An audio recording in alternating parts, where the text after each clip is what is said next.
Good morning प्यारे विद्यार्थियों और मेरे दोस्तों, आप सभी का हमारे YouTube चैनल करनी एजुकेशन में स्वागत है।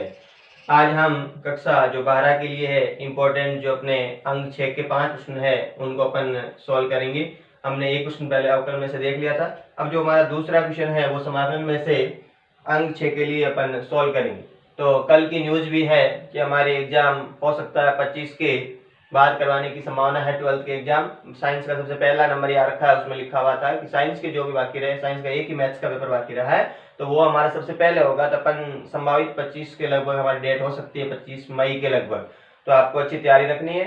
और तो उसी कड़ी में हम लेके चल रहे हैं समाकलन में जो अंक 6 का क्वेश्चन है वो कहाँ से आता है अपना, जो या तो गुणधर्मों का प्रयोग करते हुए समाकलन कीजिए या फिर आपका योगफल की सीमा द्वारा या प्रथम सिद्धांत द्वारा समाकलन कीजिए। दोनों टॉपिक है, दो टॉपिक में से हमें क्वेश्चन पूछा जाता है, या तो योगफल की सीमा द्वारा या प्रथम गुणधर्मों का प्रयोग करते हुए। इसको अपन योगफल की सीमा द्वारा भी कहते हैं, प्रथम सिद्धांत से भी कहते हैं। ध्यान रखना दोनों एक ही मेथड है। तो इसमें अपन लेके चलेंगे, जैसे आपको क्वेश्चन दिया गया इंटीग्रेशन 1 से 3 x square plus 5x dx, किससे करना अपन को, योगफल की सीमा द्वारा। तो इसमें हम जानते हैं चूंकि क्या फॉर्मूला होता है हमारा, integration a to b fx dx equal to limit h tends to 0 h fa plus h plus fa plus 2h plus dash dash dash plus fa plus n minus 1h। तो ये हमारा formula होता है, जहां अब यहाँ पे fx क्या हो गया, कंपेयर करेंगे तो fx इक्वल टू हो गया आपके पास x स्क्वायर प्लस 5x। जब h जाएगा 0 की तरफ तब n टेंड्स टू अनंत। जब h 0 की तरफ अग्रसर होगा तो n कहाँ होगा, अनंत। a बराबर क्या है, limit lower limit upper limit. तो a का मान कितना हो गया 1, b का मान कितना हो गया 3, a ये रहा, b ये रहा, fx ये रहा। फिर nh बराबर b माइनस a, तो 3 माइनस 1 बराबर 2। nh की वैल्यू आ गई आपके पास 2। nh का फॉर्मूला b माइनस a आ गया, b आ गया, fx आ गया और h टेंड्स टू 0। ये सारे मान अपन चलेंगे। तो इंटीग्रेशन i बराबर क्या हो जाएगा हमारे पास, 1 से 3 x स्क्वायर 5x dx बराबर limit h tends to 0 h fa, a का मान कितना है 1, तो f1 plus f1 plus h 1 plus 2h plus dash dash dash f1 plus n minus 1h। ठीक है, a की वैल्यू डाल दिए। अब क्या निकालेंगे अपन, f1, इनकी वैल्यू मान ज्ञात करेंगे। f1 fx ये रहा, यहाँ पर क्या रखेंगे 1 रखेंगे, तो क्या आ जाएगा हमारे पास, limit h tends to 0 h f1 का मान कितना आएगा यहाँ 1 रखने पर, 1 प्लस 5 6, ठीक है, प्लस 1 प्लस h रखेंगे तो 1 प्लस h का square plus 5 into 1 plus h। ये वैल्यू आई है 1 प्लस h की, पूरी यहाँ पे एक साथ रखनी है। फिर प्लस 1 प्लस 2h, क्या रखोगे 1 प्लस 2h रखोगे तो 1 प्लस 2h का स्क्वायर प्लस 5 गुणा 1 प्लस 2h, ये आ जाएगा हमारा तीसरा पद। प्लस डैश डैश डैश आगे छोड़ दीजिए, लास्ट पर लिखने की हमें जरूरत नहीं। Limit h tends to 0 h 6 plus, यहाँ पे सरल करेंगे, होल स्क्वायर खोलेंगे तो क्या बनेगा, 1 का square plus h square plus 2h, तो 1 का square plus h square plus 2h plus, ये मल्टीप्लाई कर लो, 5 प्लस 5h, ठीक है। फिर प्लस यहां भी 1 का स्क्वायर कितना हो जाएगा 1 प्लस ये हो जाएगा 4h स्क्वायर प्लस यहाँ भी हो जाएगा 2ab यानी 4h प्लस ये हो जाएगा 5 plus 10h plus dash dash dash. ठीक है, limit h tends to 0 h 6 plus सरल कर लेंगे 5 और ये कितना हो गया 6 प्लस h स्क्वायर प्लस 5 और 2 7h, ये आपका दूसरा पद है, प्लस तीसरे पद में क्या आएगा 5 plus 1 6 plus 4h square plus 10 और 4 14h plus dash dash dash. तो हमारे पास ये टर्म्स बन गई। अब यहाँ पे देखिए 6 6 6 डैश डैश डैश कहाँ तक n तक, यानी आपके पास 6 6 कितनी बार आया था n बार आया है। फिर यहाँ पे वापस h स्क्वायर 4h स्क्वायर, आगे ये चलेगा स्क्वायर वाला, एक टर्म चलेगी h वाली 7h 14h, यानी अपन अलग अलग पद कर लेंगे। तो क्या बन जाएगा आपके पास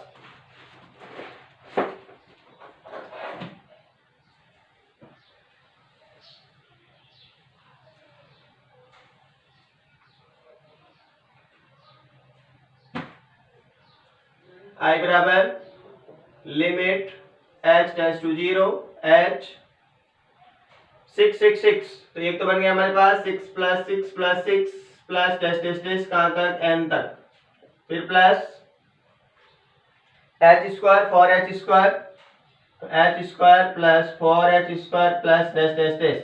अब ये कहाँ से शुरू हो रहा है h स्क्वायर वाली टर्म्स, ये पहले पद से नहीं शुरू हो रही है, यहाँ पे 6 तो पहले पद से थी, लेकिन ये कहाँ से हो रही है h स्क्वायर वाली टर्म सेकंड पद से शुरू हो रही है, इसमें एक पद कम है, तो ये कहाँ तक जाएगा n-1 पदों तक, ये n तक जाएगा, लेकिन ये जो है वो कहाँ तक जाएगा n-1, क्यों, क्योंकि इसमें पहले पद में नहीं है। फिर प्लस 7h 14h, तो 7h plus 14h plus dash dash dash, ये भी आपके कहाँ शुरू हो रहा है दूसरे पद से शुरू हो रहा है, तो ये भी कहाँ जाएगा n-1 पदों तक।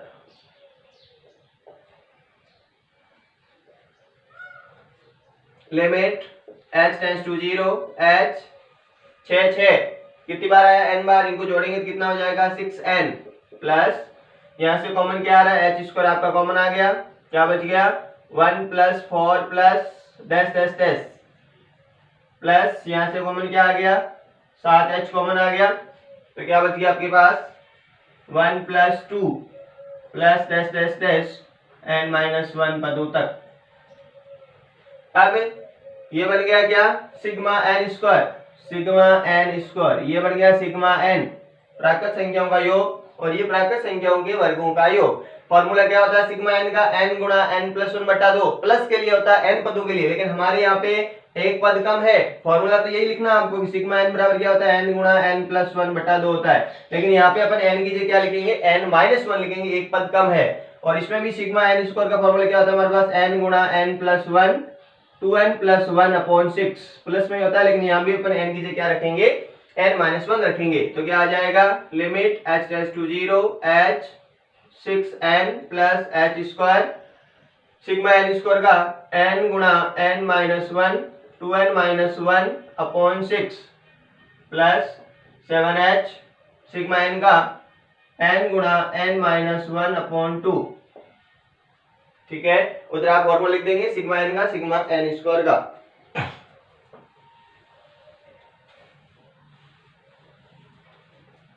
अब h को अंदर भेज दीजिए, h अंदर जाएगा तो limit h tends to 0 6nh plus h cube हो गया, अंदर चला गया, ये n है, एक n यहां से कॉमन ले रहा हूं, एक n यहां से कॉमन ले रहा हूं, तो n n n n cube हो जाएगा, क्या बच गया 1 माइनस 1 अपॉन n, यहां से n कॉमन लिया 2 minus 1 upon n upon 6 plus 7, यहाँ पे h अंदर आया h स्क्वायर, n ये रहा, एक n यहां से कॉमन ले लिया n square 1 minus 1 upon n upon 2, limit h tends to 0 nh, चूंकि सबसे पहले आपने लिखा था nh की वैल्यू क्या थी b minus a 3 minus 1 2, nh की वैल्यू कितनी है 2, ऊपर हमने लिखा था, तो nh का मान 2 रख दीजिए, NH की वैल्यू कितनी है 2, तो यह आ जाएगा 2 का क्यूब 8, 1 माइनस 1/n 6 गुणा 2 माइनस 1/n प्लस 7, यहाँ पे NH का स्क्वायर तो 2 का स्क्वायर 4, 1 माइनस 1/n बटा 2। ऊपर आपने लिखा था कि जब लिमिट h टेंड्स टू 0 है तो n टेंड्स टू कहाँ है अनंत। जब h 0 की ओर जा रहा है तो n कहाँ जा रहा है अनंत की ओर, तो 1/n कहाँ जाएगा 0 की ओर, 1/n क्या हो जाएगा वापस 0, तो 1/n जो भी है वहां पे क्या आ जाएगा 0, लिमिट आपकी हट जाएगी, तो लिमिट हट गई, क्या आ गया 12 प्लस 8/6, यहाँ हो गया 1 माइनस 0, यहाँ 2 माइनस 0 तो गुणा 2 प्लस ये हो जाएगा 28, 7 चौक 28 बटा 2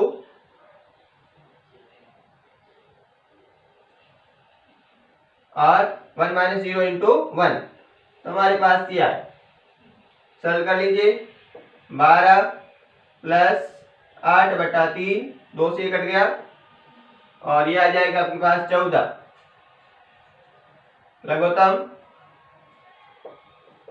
आ जाएगा 3, 12 3 36 प्लस 8 प्लस ये हो जाएगा आपके पास 34 42, 8 50, 50 और 36 86/3, तो यानी हमारा आंसर आ जाएगा 86/3। तो ये कौन सा है, प्रथम सिद्धांत या योगफल की सीमा द्वारा अगर पूछा गया है तो आप इस प्रकार से करोगे, और उत्तर इसमें आपकी जांच का वही तरीका है, आप डायरेक्ट समाकलन करना जानते हो। क्या पूछा था आपको, x² प्लस 5x ही तो पूछा था, तो इसका आप डायरेक्ट समाकलन भी कर सकते हो, क्या आ जाएगा x³ प्लस 5x²/2। अब इसमें लिमिट डाल दो, लिमिट क्या थी आपकी 1 से 3 थी, तो 1 से 3 चेक कर लीजिए आंसर आ रहा है कि नहीं आ रहा है, तो इस प्रकार से आप आंसर भी चेक कर सकते हो, इसमें गलत आने का चांस नहीं रहता। तो हमारा पहला क्वेश्चन योगफल की सीमा द्वारा या प्रथम सिद्धांत द्वारा समाकलन कीजिए। फिर अपन चलेंगे गुणधर्मों का प्रयोग करते हुए।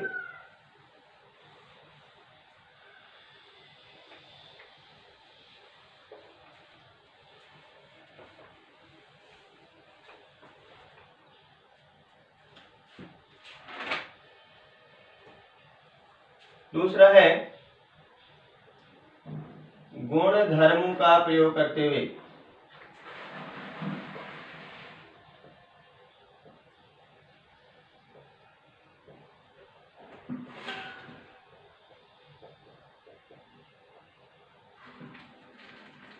गुणधर्मों का प्रयोग करते हुए समाकलन कीजिए। इसमें अपन को प्रॉपर्टी लगानी है, समाकलन के जो निश्चित समाकलन के गुणधर्म लगाने। तो आपके पास गुणधर्म मेन रूप से 3 ही गुणधर्म है, याद रखें, मेन रूप से कितने हैं, मुख्य रूप से 3 ही गुणधर्म है। पहला गुणधर्म है जिसमें अपन लिमिट a टू b दे रखा है f(x) dx, तो इसमें अपन क्या करते हैं, इसको बीच में तोड़ देते हैं, a से c और फिर c से b, a और b के बीच में c आ रहा है तो उसको अपन तोड़ देते हैं। ये समाकलन, ये प्रॉपर्टी किसमें लगती है, जिसमें मॉड वाले प्रश्न होते हैं, मापांक वाले प्रश्नों में ये प्रॉपर्टी लगती है, ध्यान रखना है, जिसमें मापांक दिया जाएगा उसको में ये प्रॉपर्टी लगेगी पहली। फिर आता है आपके पास सम और विषम वाला, समफलन या विषम फलन। ये प्रॉपर्टी कहाँ लगाते हैं अपन, जिसमें limit -a to a f(x) dx दे रखा है, लिमिट -a टू a है, f(x) dx है, तो उसमें कौन सी प्रॉपर्टी लगेगी, सम या विषम वाली। तो आप जानते हैं कि विषम फलन का मान 0 हो जाता है, सम फलन का मान है 2 बाहर आ जाएगा, लिमिट 0 टू a चली जाती है। तो ये प्रॉपर्टी ध्यान रखनी है, जब ये आपकी लिमिट माइनस से प्लस दे रखी है तो उसमें सम और विषम लगानी है। फिर तीसरी बची, तो तीसरी क्या होती है, x बराबर a plus b minus x रखने पर integration a to b f(x) dx आपको दिया जाएगा, तो उसमें x की जगह आप क्या लिखते हैं, a plus b minus x। तो ये 3 ही मुख्य रूप से प्रॉपर्टियां हैं और ज्यादातर प्रश्न इस प्रॉपर्टी पर आधारित है। ये दोनों छोटे क्वेश्चन है, इनमें से ये बड़ा प्रश्न तीसरी प्रॉपर्टी पर आधारित होता है। तो हम देखते हैं अब क्या क्वेश्चन दे रखा है। पहला क्वेश्चन आपको देते हैं, जैसे सिद्ध करो इंटीग्रेशन 0 से π/2 log cos x dx, 0 से π/2 log cos x dx equal to -π/2 log 2, या इसको ऐसे भी लिख सकते हैं π/2 log 1/2। दोनों एक ही बात है। ये माइनस को यहाँ भेज दिया, 2 की बार -1 हो जाएगी तो 1/2। तो ये हमें सिद्ध करना है कि सिद्ध कीजिए 0 से π/2 log cos x dx equal to -π/2 log 2। या cos भी आ सकता है, sin भी आ सकता है, दोनों सेम ही है। तो अपन क्या करेंगे इसमें, सबसे पहले इंटीग्रेशन i बराबर क्या है हमारे पास, 0 से π/2 log cos x dx, इसको ले देंगे अपन समीकरण नंबर 1। x बराबर क्या रखते हैं, प्रॉपर्टी क्या कहती है, x बराबर a plus B minus x, यानी a का मान 0 प्लस π/2 माइनस एक्स रखने पर तो क्या आ जाएगा हमारे पास, i बराबर इंटीग्रेशन 0 से π/2 log cos x की जगह π/2 माइनस एक्स dx, क्या बन जाएगा 0 से π/2 log cos 90 माइनस थीटा, क्या होता है आपके पास 90 माइनस थीटा साइन थीटा हो जाएगा, तो साइन एक्स dx समीकरण नंबर 2। जोड़ेंगे समीकरण 1 प्लस समीकरण 2, 1 और 2 को जोड़ने पर i प्लस i कितना हो जाएगा 2i, इंटीग्रेशन 0 से π/2, देखिए दोनों में लिमिट सेम है तो लिमिट सेम रह जाएगी, log cos x plus log sin x, limit को बाहर ले लिया, दोनों में समान dx। यहाँ पे आप फॉर्मूला लगा देंगे sin 90 माइनस थीटा या cos 90 minus theta, cos 90 minus theta बराबर क्या होता है sin थीटा। अब यहाँ पे वापस कौन सा लग रहा है, log m plus log n, पढ़ गए हम log m plus log n क्या हो जाता है log mn, तो log m plus log n बराबर log mn, तो इंटीग्रेशन 0 से π/2 log mn हो जाएगा, mn का मतलब sin x cos x, sin x cos x और dx। अब यहाँ पे मैं क्या कर रहा हूँ, 2 से गुणा 2 से भाग, तो जब 2 से गुणा 2 से भाग करेंगे तो यहाँ सूत्र बन जाएगा sin 2 थीटा का, तो क्या कर दिया मैंने 0 से π/2 log 2 sin x cos x बट्टा 2, ये भाग लगा दिया और dx, ठीक है, log x में लगाना ब्रैकेट के अंदर ही, 2 से गुणा 2 से भाग, ऊपर क्या बन गया आपके पास 2i बराबर इंटीग्रेशन 0 से π/2 log sin 2x बट्टा 2 और dx। वापस फॉर्मूला log m बट्टा n, तो आपका log m बट्टा n क्या होता है log m minus log n, तो यहाँ पे लगा देंगे log m बट्टा n log m minus log n, तो इंटीग्रेशन 0 से π/2 log sin 2x dx minus 0 से π/2 log 2 और dx, log m बट्टा n, तो log m minus log n, दो समाकलन हमारे पास अलग अलग आ गए, ठीक है। अब यहाँ पे मैं क्या कर रहा हूँ, 2x को मान रहा हूँ, 2x बराबर क्या लेट गया t, 2x बराबर t, तो क्या आ जाएगा 2dx बराबर dt, 2dx बराबर क्या हो जाएगा dt। लिमिट कहाँ जाएगी, जब x बराबर 0 तो t बराबर क्या रहेगा 0, ये तो 0 ही रहेगा, लेकिन जब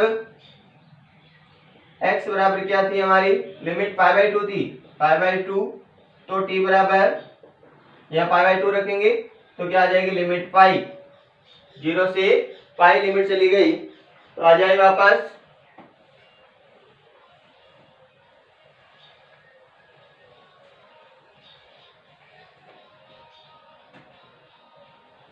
2i बराबर इंटीग्रेशन 0 से, ये इसमें चेंज किया आपने तो लिमिट चलेगी 0 से पाई log sin t dt,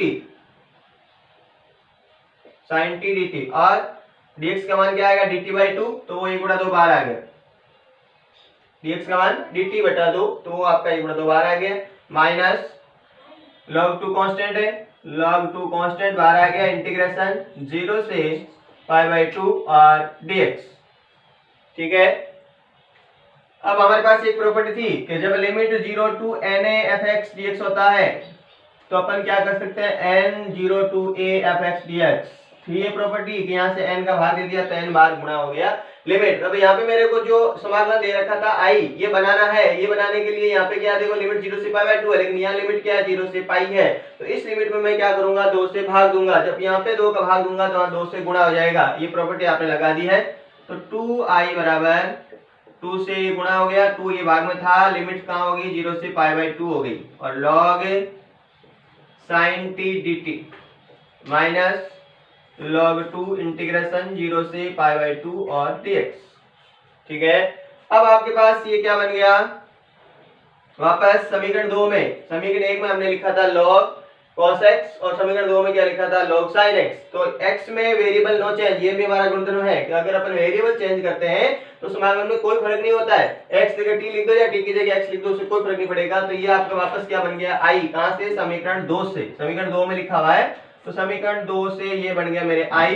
तो 2i बराबर i माइनस log 2 dx का समाकलन क्या हो जाएगा x, लिमिट 0 से पाई बाय 2।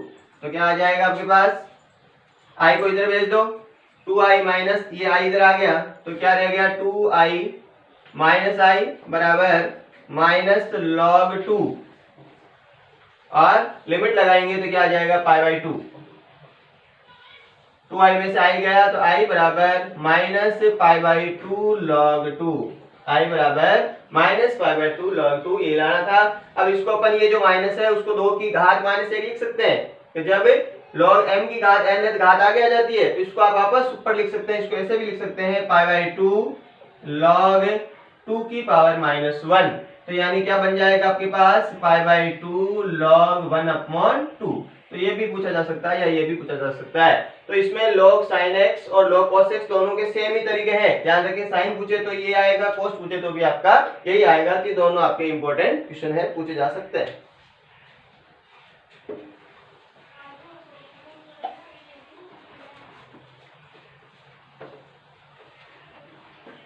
नेक्स्ट चलते हैं,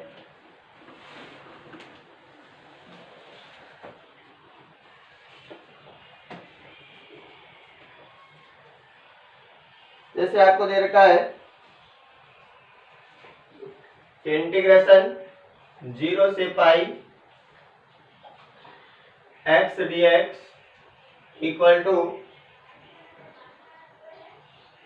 a square cos square x plus b square sin square x।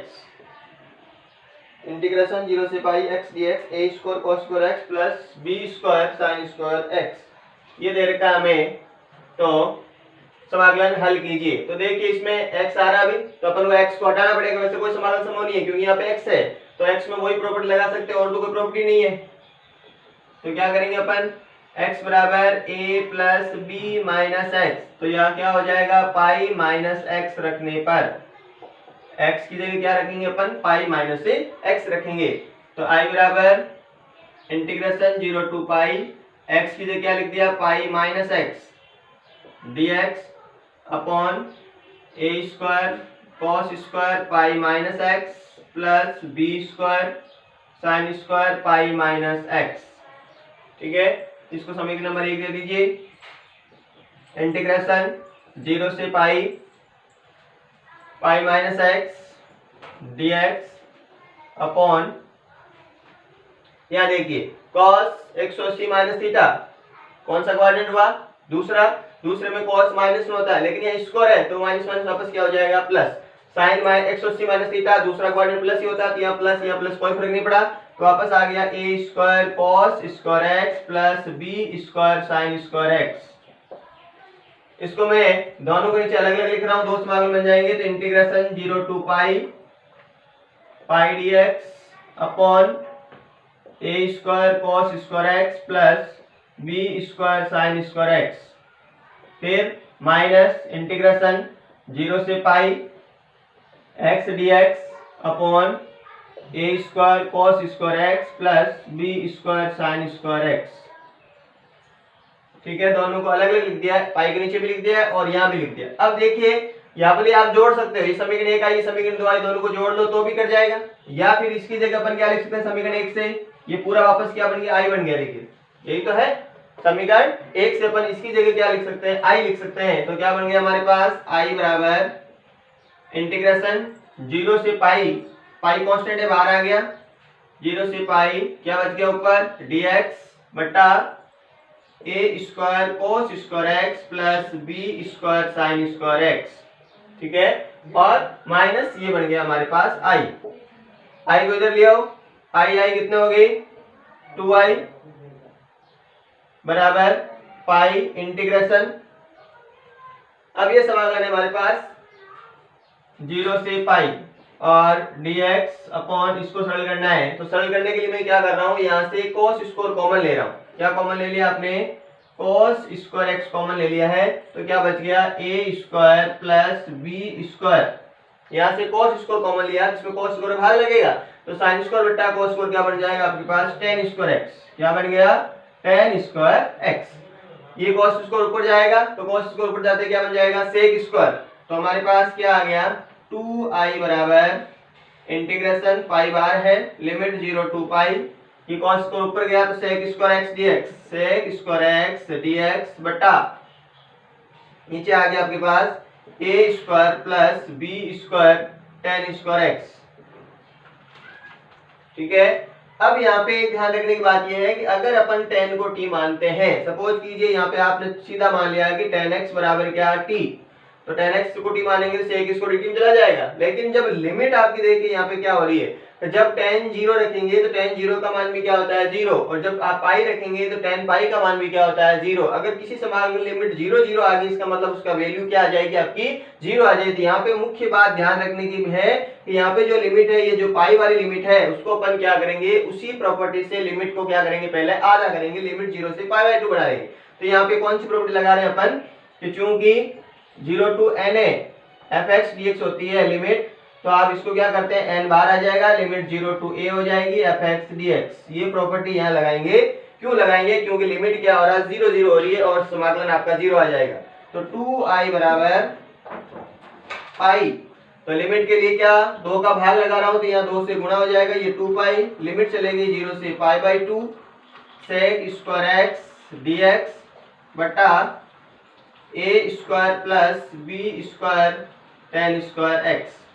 ठीक है, पहले आप यहाँ से b स्क्वायर और कॉमन लेना चाहे तो b स्क्वायर को भी बाहर निकाल दीजिए, तो क्या बन जाएगा 2 पाई बटा b स्क्वायर कॉमन ले लिया, 0 से pi by 2 sec square x dx बटा a स्क्वायर बटा b स्क्वायर, या b स्क्वायर कॉमन ले लिया प्लस tan स्क्वायर x, ये हमारे पास आ गया।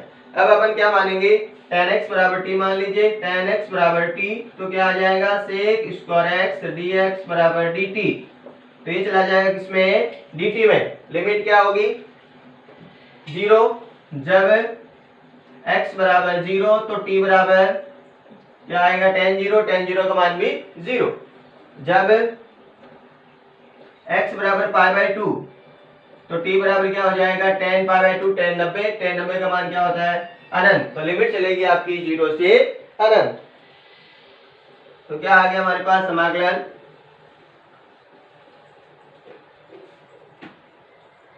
2i बराबर 2 पाई था बट्टा b स्क्वायर, लिमिट कहाँ चली गई 0 से अनंत, tan x को t माना, sec इसको dt में चला गया, dt रह गया बट्टा a square b square plus ये क्या बन गया t स्क्वायर।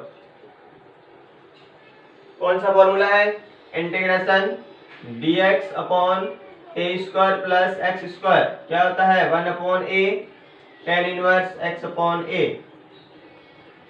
होता है समाकलन। तो क्या आ जाएगा 2i बराबर 2 पाई बटा b स्क्वायर 1 अपॉन a का मान क्या है a बटा b है, तो ये बन जाएगा हमारे पास b बटा a 1 upon a tan inverse t upon a, तो a का मान a अपॉन b, तो b यहाँ ऊपर आ जाएगा bt अपॉन a। लिमिट है 0 से अनंत, लिमिट लगाएंगे बी से ये गया एक बी, क्या रह गया हमारे पास 2 पाई बटा ए बी, ये रहा बी यहाँ पे रह गया 2 पाई बटा ए बी। यहाँ लगाइए लिमिट, तो लिमिट लगाओगे तो यहाँ पे अनंत रखेंगे, अनंत से गुणा करने पर क्या आएगा, किसी संख्या को अनंत ही आएगा, भाग देंगे तो अनंत ही आएगा, तो यहाँ पे आ जाएगा tan इनवर्स अनंत minus tan inverse 0। tan inverse अनंत का मान पाई बाई 2 और tan इनवर्स 0 का मान 0, तो क्या आया 2 पाई बटा ए बी और यहाँ आ जाएगा आपके पास पाई बाई 2। इस 2 से ये 2 गया तो क्या आया पाई स्क्वायर बटा ए बी। इधर क्या था हमारे पास 2i था, इधर क्या था 2i था, हमें तो केवल i ज्ञात करना है, तो i बराबर 2 को उधर भेज दीजिए, तो पाई स्क्वायर बटा 2ab, i की वैल्यू कितनी आ गई पाई स्क्वायर बटा 2ab। बाकी अपन नेक्स्ट देखेंगे इंपॉर्टेंट जो अपन है अंक 6 के अंदर लाइक आने के लायक वो सारे क्वेश्चन अपन सोल्व करेंगे। तो आज हमने 3 प्रश्न सोल्व किए, बाकी अपन नेक्स्ट। धन्यवाद।